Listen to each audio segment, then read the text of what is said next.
Summer. The most beautiful time of the year. The sun is shining, the birds are chirping, the schools are out, and the kids are playing.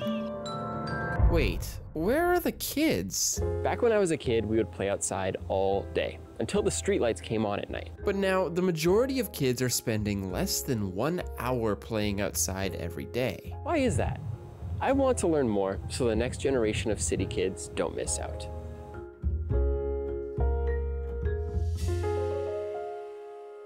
If you ask parents across Canada why their kids aren't playing outside, some will say that it has to do with safety. There are a lot of threats in our cities for unsupervised kids. From injuries to high-speed traffic to bullying and even the risk of crime and violence. These are all big concerns. And it shows up in the data.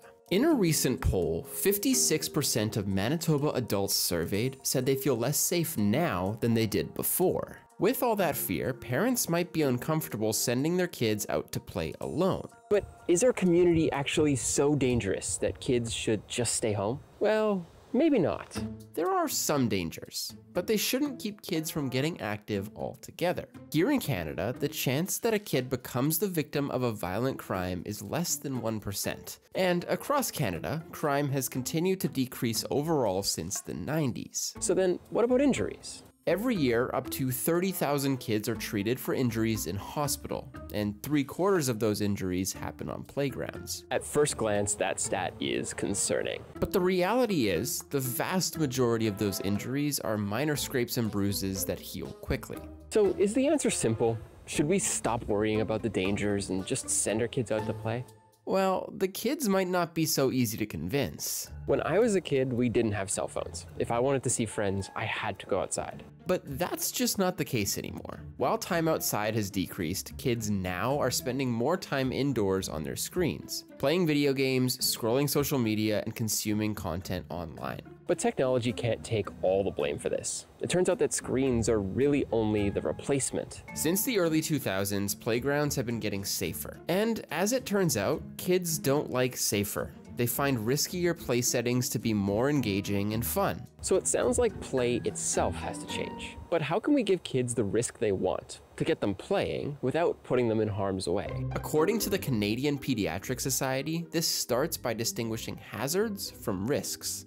Hazards are extreme dangers that adults can prevent, but that young kids aren't easily able to control. Examples of this are broken playground equipment, fast-moving traffic, and even accidents on bicycles. It's why we want kids to wear their helmets and look both ways before crossing. Minimizing these hazards has been shown to decrease the risk of serious injury. While more controllable risks, like climbing up high on play structures or running fast, are all great ways for kids to learn their limits and explore, which should be encouraged. Because ultimately, these risks encourage kids to become more resilient and independent, and prepare them for the rest of their lives. Already, we're seeing changes across Canada that give us hope for a future with less screen time and more playtime. Some examples of this are Lord Selkirk School in Winnipeg, the Glenora Child Care Society in Edmonton, and the Terra Nova Play Area in Burnaby. They all installed new equipment, designed to increase the risk of play. Lo and behold, the kids started using these playgrounds more. The truth is, there isn't one simple fix that will get kids playing outside more. And by reducing this question down to simple answers like danger, technology, and crime, it overlooks an important piece of this conversation. When play is fun and kids are empowered, there's a good chance that they'll choose to go play outside instead of inside behind screens.